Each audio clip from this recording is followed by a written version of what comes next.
Hello friends, शिक्षा सभा में आपका स्वागत है। देखिए फ्रेंड्स, हम लोग उत्तक यानी टिश्यू चैप्टर के स्टार्ट किए थे, जिसमें हम लोग पिछले वीडियो में पादप उत्तक यानी प्लांट टिश्यू के बारे में डिटेल में स्टडी कर चुके हैं।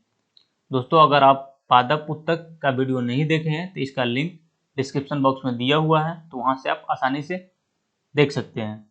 दोस्तों, आज के इस वीडियो में हम लोग जंतु उत्तक यानी एनिमल टिश्यू के बारे में डिटेल में स्टडी करेंगे। उसके बाद देखेंगे कि जंतु उत्तक के कितने प्रकार हैं और इसका जीवों में किस तरह कार्य होता है और यह कहाँ पे उपस्थित होता है, इसके बारे में भी हम लोग डिटेल में चर्चा करेंगे। तो दोस्तों, सबसे पहले हम लोग जान लेते हैं जंतु उत्तक के बारे में यानी एनिमल टिश्यू।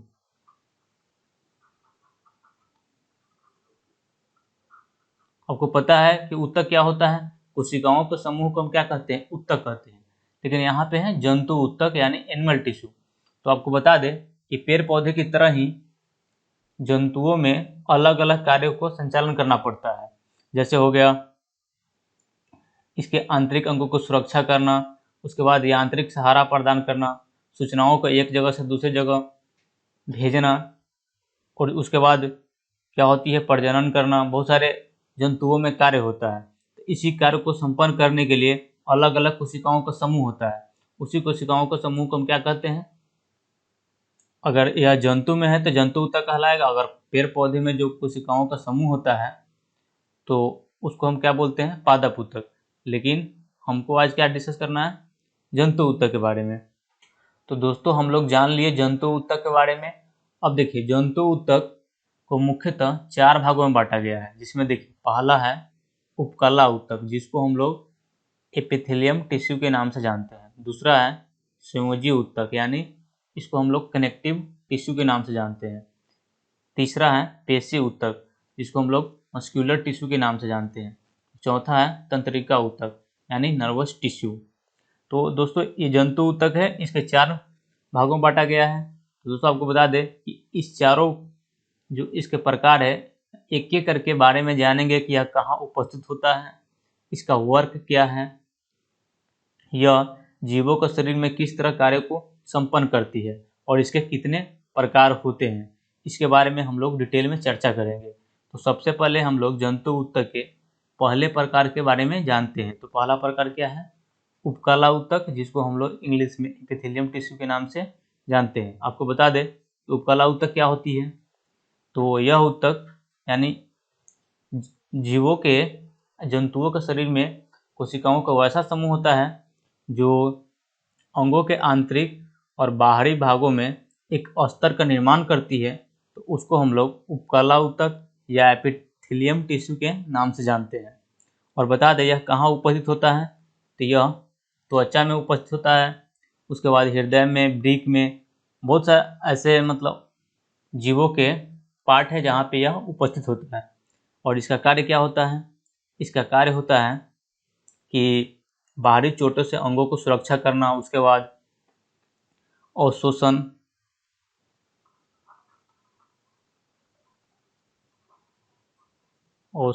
उसके बाद विसरण और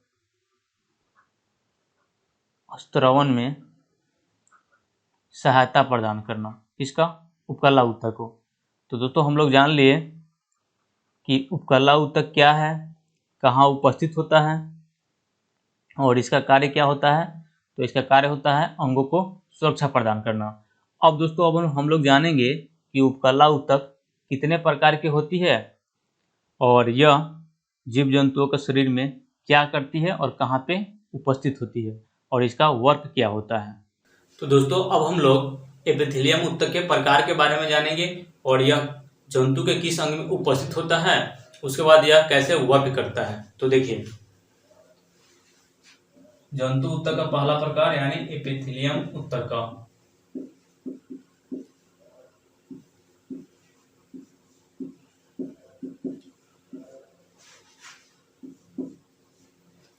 देखिए, इसके आकार के अनुसार एपिथेलियम उत्तक के अलग अलग प्रकार होते हैं। जैसे देखिए, पहला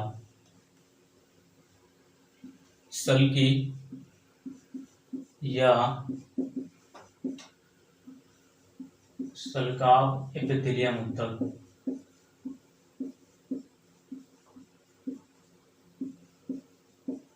दोस्तों एपिथेलियम इंग्लिश नाम है जिसको हिंदी में उपकला ऊतक के नाम से जानते हैं। दूसरा स्तंभकार एपिथेलियम ऊतक। उसके बाद तीसरा घनाकार एपिथेलियम ऊतक। चौथा स्तरित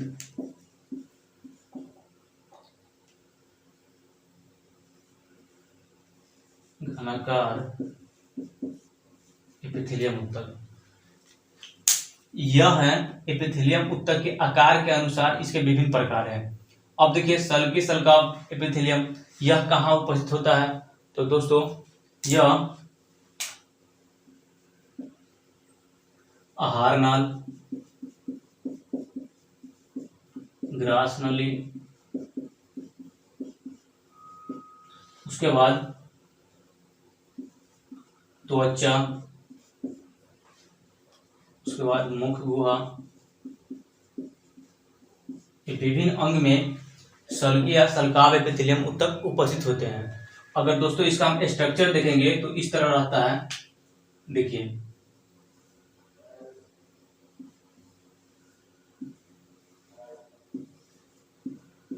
इस तरह जो रचना रहती है उसको हम लोग सल्की या सल्काव एपिथेलियम ऊतक के नाम से जानते हैं। और किस किस अंग में उपस्थित होता है? तो त्वचा, मुख गुहा, आहार नाल और ग्रास नली में उपस्थित होता है। उसके बाद बात करते हैं स्तंभकार का। तो जैसा कि यहाँ इसका नाम से यह स्पष्ट है कि एक स्तंभ के जैसा इसका आकार रहेगा, तो इसको हम क्या बोलेंगे? स्तंभकार एपिथेलियम ऊतक। यह किस में उपस्थित होता है? देखिए यह मुख गुहा में उपस्थित होता है और इसका जो स्ट्रक्चर होता है स्तंभ के जैसा, जैसे ऐसा होगा।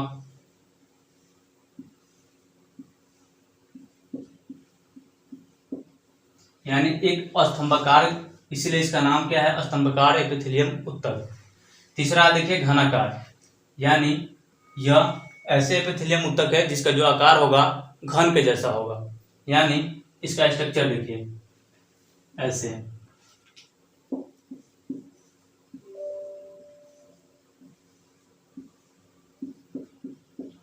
यह घनाकार एपिथेलियम ऊतक है और यह किस अंग में उपस्थित होता है? तो आप याद रखिएगा किडनी में रहता है, उसके बाद लाल ग्रंथि और बहुत सारे अंग है जहां पे यह एपिथेलियम ऊतक उपस्थित होते हैं। और चौथा है स्तरित। स्तरित का मतलब क्या हुआ कि स्तरित भी है और घनाकार है, यानी इसमें कई स्तर होते हैं और जो स्तर होते हैं वह कैसा होता है? एक घन के जैसा, यानी इस तरह।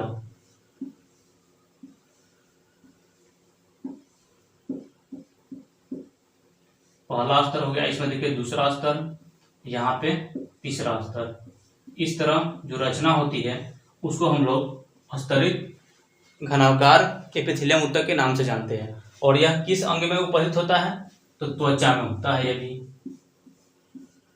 और आपको बता दें कि जो सभी एपिथेलियम ऊतक के प्रकार है इसका कार्य क्या होता है?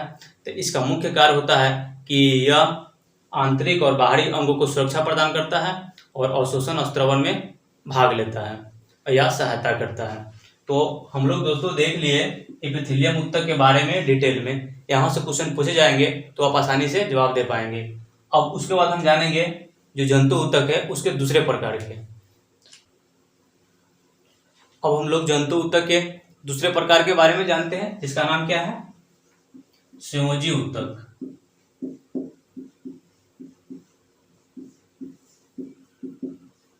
यानी कनेक्टिव टिश्यू।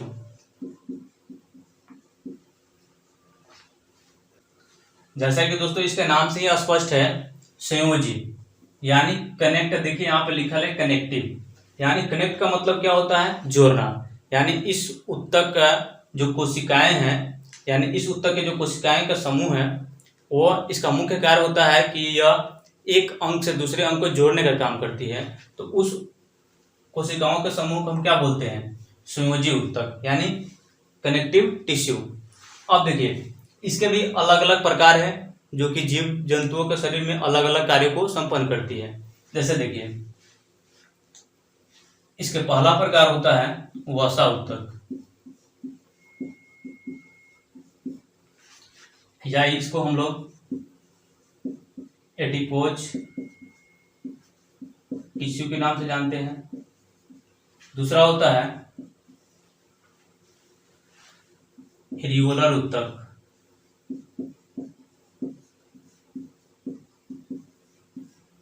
उसके बाद तीसरा होता है तरल संयोजी उत्तक, उसके बाद चौथा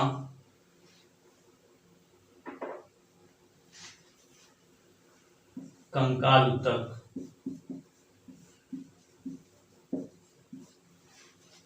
अब दोस्तों बता दें, सबसे पहले हम लोग जान लेते हैं कि जो वसा उत्तक है यह क्या है।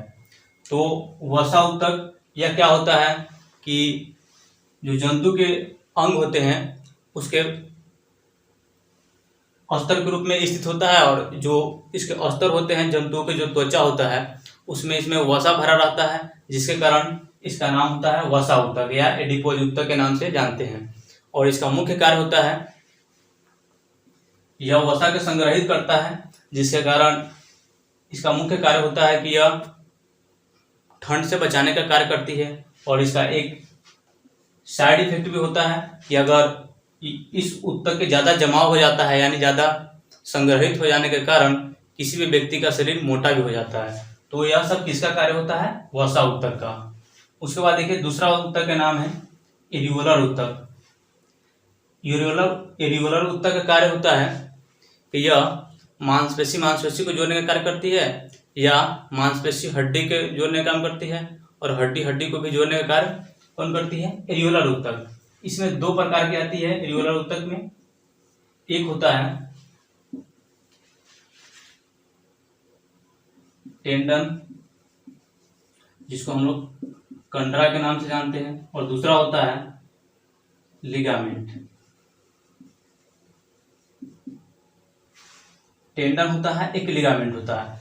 ये दोनों क्वेश्चन पूछे जाते हैं। टेंडन क्या करता है? जैसा कि आपको पहले ही देखे कि इसमें मांसपेशी और हड्डी को जोड़ने का काम करता है। कौन सा उत्तक? एरियोलर। इसमें भी दो प्रकार होती है, पहला टेंडन, दूसरा लिगामेंट। और टेंडन का कार्य क्या होता है? आप ध्यान से देखिए, यहाँ पे यह मांसपेशी और मांसपेशी को जोड़ती है, या मांसपेशी और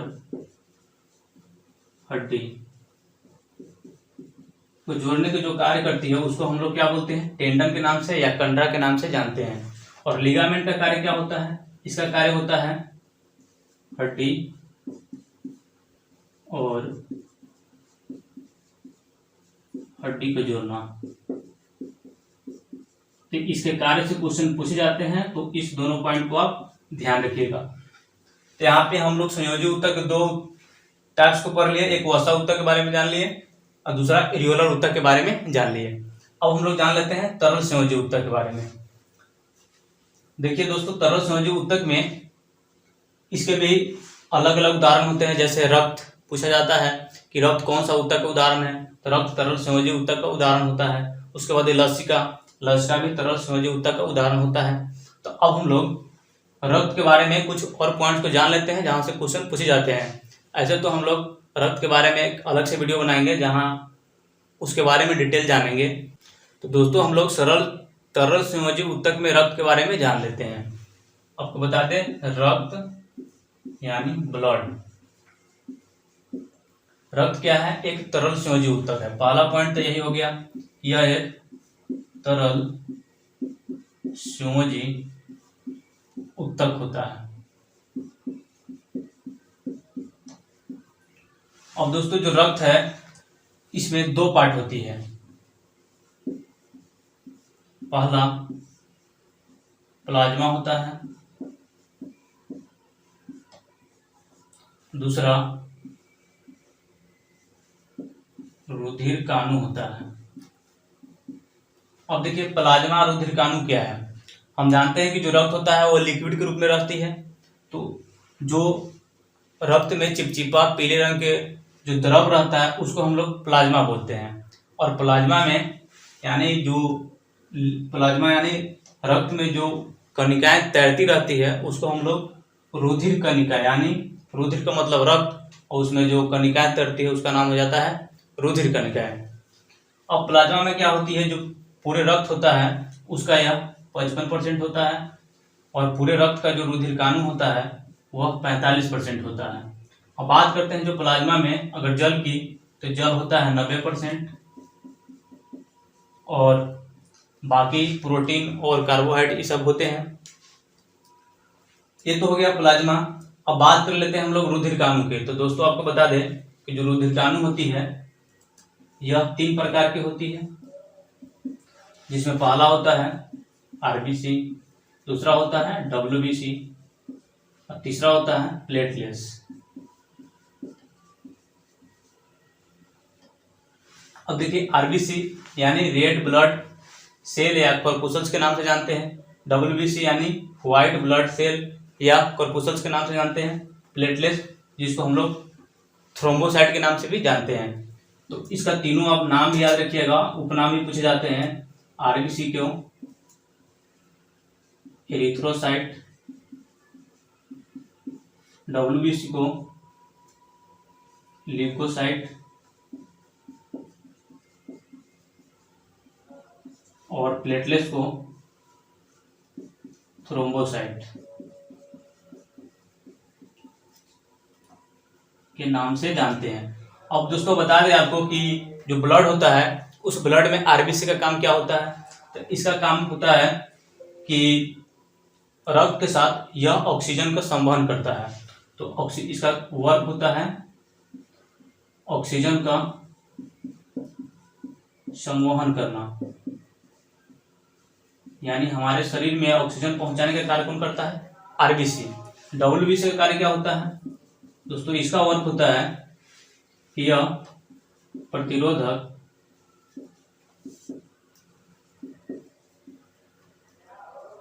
क्षमता प्रदान करना,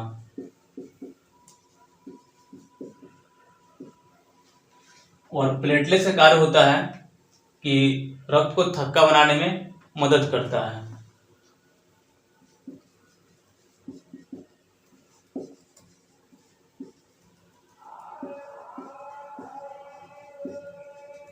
तो यहाँ पे हम लोग कुछ रक्त के बारे में पॉइंट जाने, जो कि जहाँ से क्वेश्चन पूछे जाते हैं।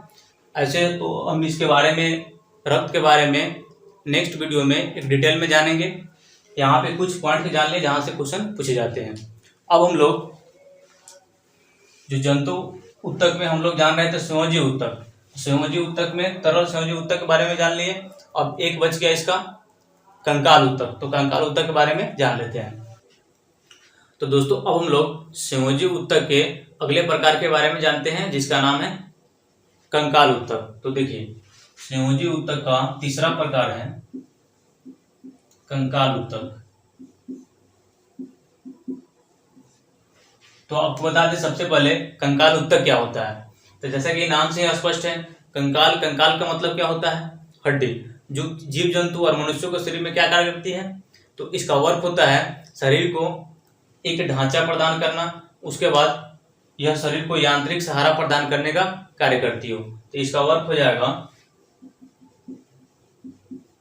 जीव जंतु में क्या होगा इसका कार्य, यांत्रिक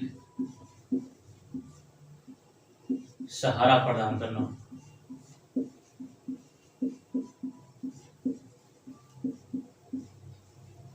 यह तो इसका कार्य हो गया। अब बता दें आपको दोस्तों, कंकाल ऊतक भी 2 प्रकार की होती है, जिसमें पहला है अस्थि और दूसरा है उपास्थि। और अस्थि उपास्थि क्या है, तो अस्थि क्या है, कंकाल ऊतक में वैसे कोशिकाओं का समूह होता है जो शरीर में कठोर होते हैं और मजबूत होता है, तो उसको हम लोग अस्थि या इसको क्या बोलते हैं, हड्डी।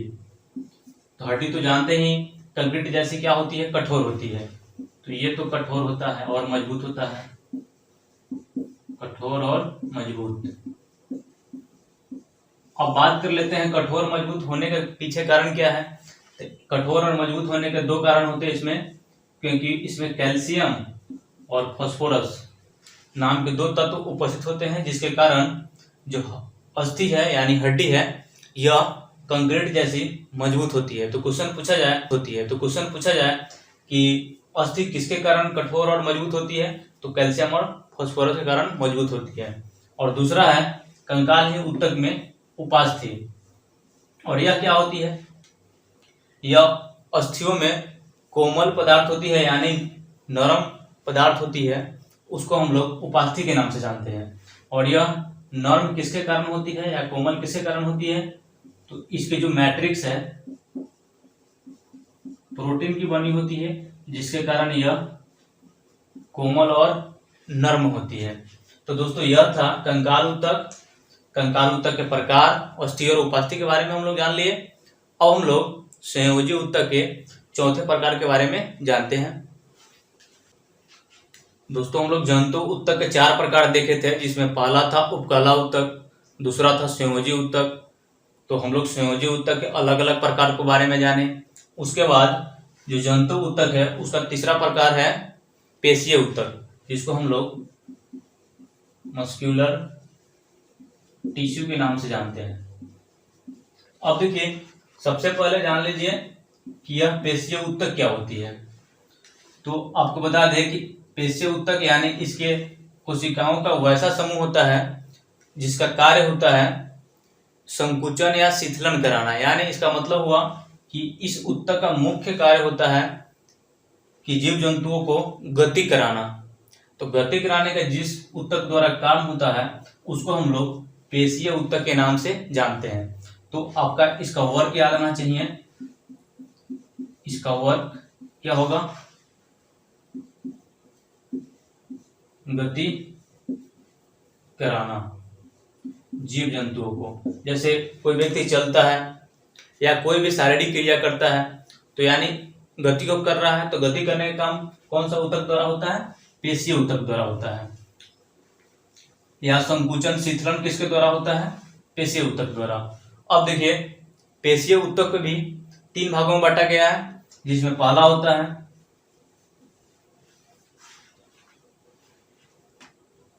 हृदय पेशी,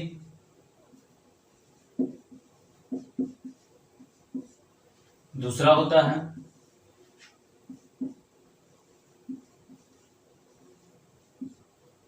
ऐच्छिक पेशीय ऊतक, और तीसरा होता है अनैच्छिक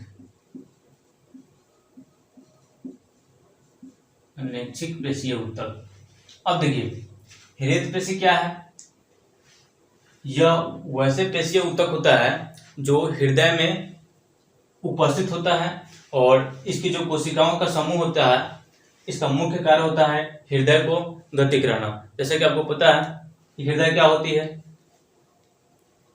एक व्यस्त अंग होती है जिसमें हमेशा क्या होती है, संकुचन और शिथिलन होते रहता है। तो संकुचन और शिथिलन करने का काम करता है पेशीय ऊतक।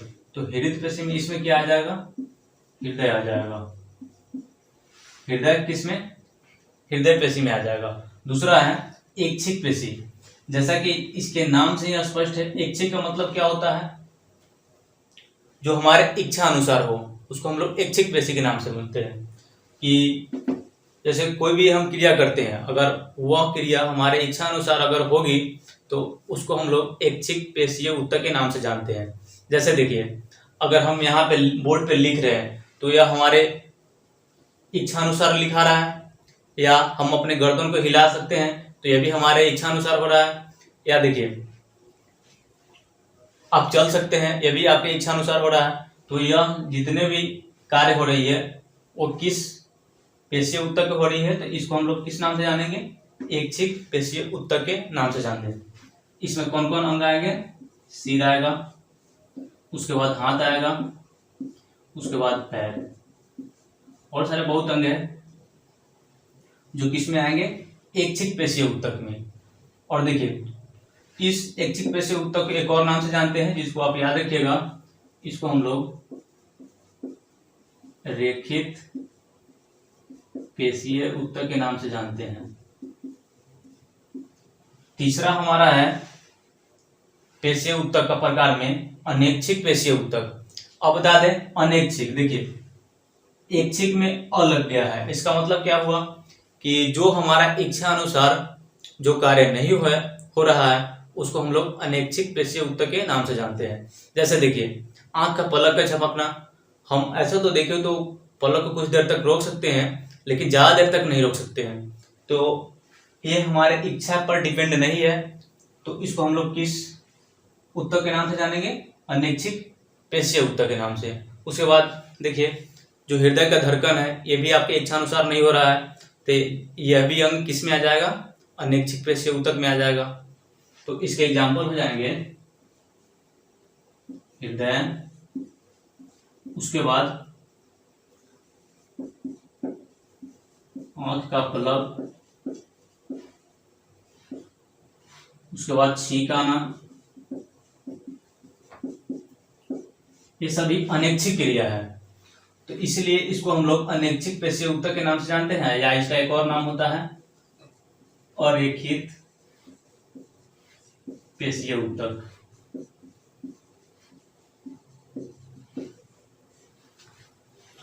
तो दोस्तों आपको समझ में आया होगा कि पेशीय ऊतक क्या होती है, इसके प्रकार क्या है और इसके प्रकार में कौन कौन से अंग आते हैं।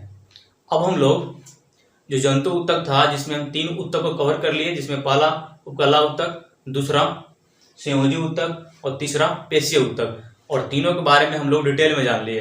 अब लास्ट बचता है जंतु ऊतक में एक तंत्रिका ऊतक, तो उसको अब हम लोग जान लेते हैं। अब देखिए यहाँ पे जो जंतु ऊतक है उसका चौथा प्रकार है तंत्रिका ऊतक, यानी नर्वस टिश्यू। अब देखिए सबसे पहले हम लोग जान लेते हैं तंत्रिका ऊतक क्या है इसके बारे में, उसके बाद इससे संबंधित किस तरह क्वेश्चन पूछे जाते हैं उसके बारे में जानते हैं। देखिए तंत्रिका ऊतक क्या होती है कि यह तंत्रिका कोशिकाओं के जब आपस में मिलती है तो तंत्रिका ऊतक का निर्माण करती है, यानी यह तंत्रिका ऊतक क्या होता है? तंत्रिका कोशिकाओं का समूह होता है, और तंत्रिका कोशिकाओं का जब समूह आपस में मिलता है तो तंत्रिका ऊतक का निर्माण करता है। इसीलिए अगर आपसे क्वेश्चन पूछा जाए कि तंत्रिका ऊतक की इकाई क्या है, तो तंत्रिका ऊतक की इकाई होता है तंत्रिका कोशिका, यानी तंत्रिका ऊतक का इकाई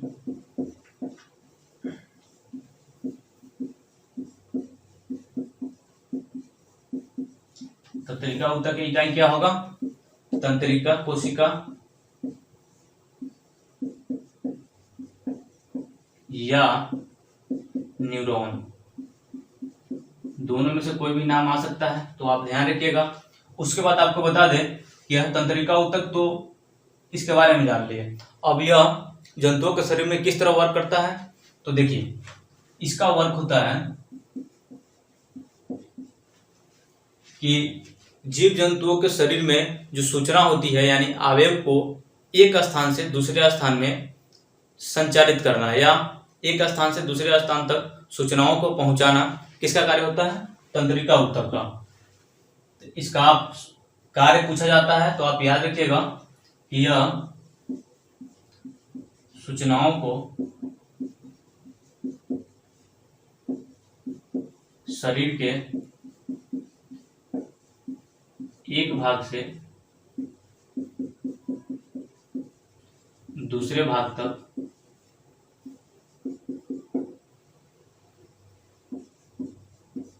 पहुंचाने का कार्य करते हैं।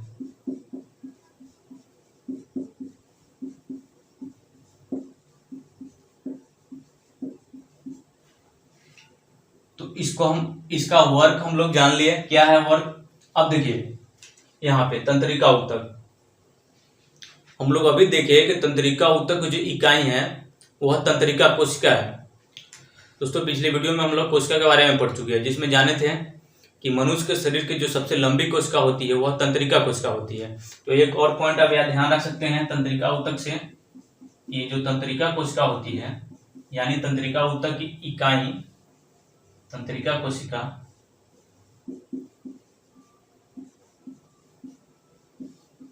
यह मनुष्य की सबसे लंबी कोशिका होती है।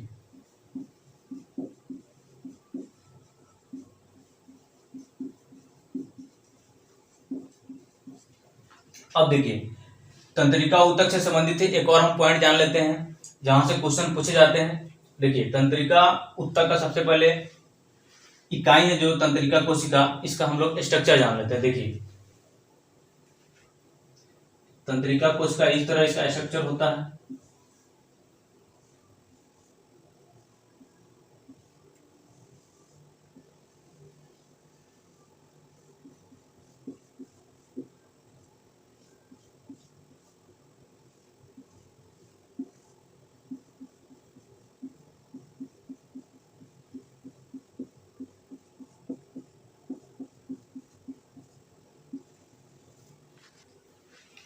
यहाँ पे दोस्तों हम लोग तंत्रिका कोशिका बनाए।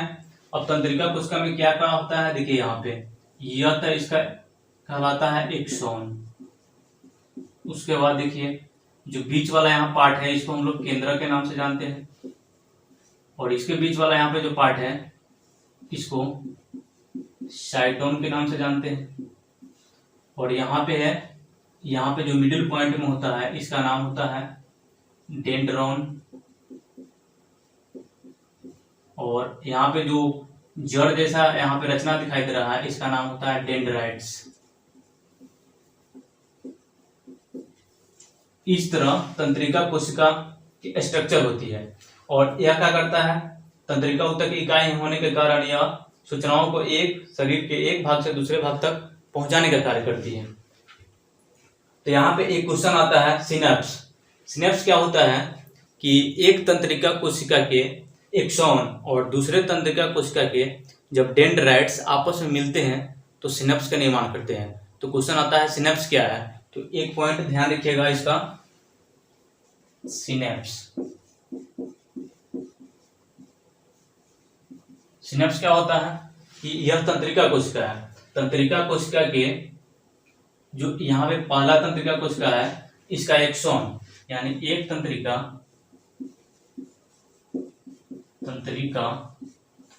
कोशिका के एक्सॉन और दूसरे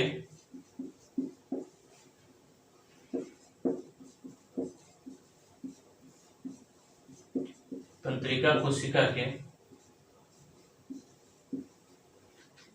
डेंड्राइट्स। डेंड्राइट्स क्या है, देखिए यहाँ पे इस वाला जो पार्ट है इसको हम लोग डेंड्राइट्स नाम से जानते हैं। तो दूसरे कोशिका के जो डेंड्राइट्स हैं आपस में जुड़ते हैं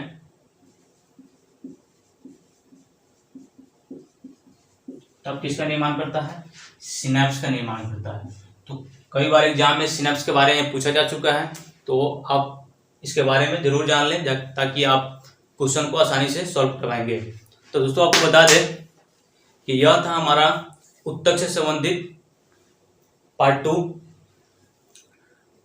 दोस्तों पार्ट 1 भी अपलोड कर दिया गया है, अगर आप पार्ट 1 नहीं देखे हैं तो पार्ट 1 देख ले, उसके बाद पार्ट 2 देख लीजिए, जिससे आपको क्या होगा कि इस टॉपिक के बारे में डिटेल नॉलेज हो जाएगा, जिससे आप ऑब्जेक्टिव को आसानी से सॉल्व कर पाएंगे और आपको ऑब्जेक्टिव बनाने में इंटरेस्ट भी आएगा। फिर मिलते हैं दोस्तों एक नए टॉपिक के साथ। इस वीडियो अगर आपको यह वीडियो अच्छा लगे तो इस वीडियो को शेयर करना ना भूलें और आप इस वीडियो के बारे में कमेंट सेक्शन में जरूर बताएं।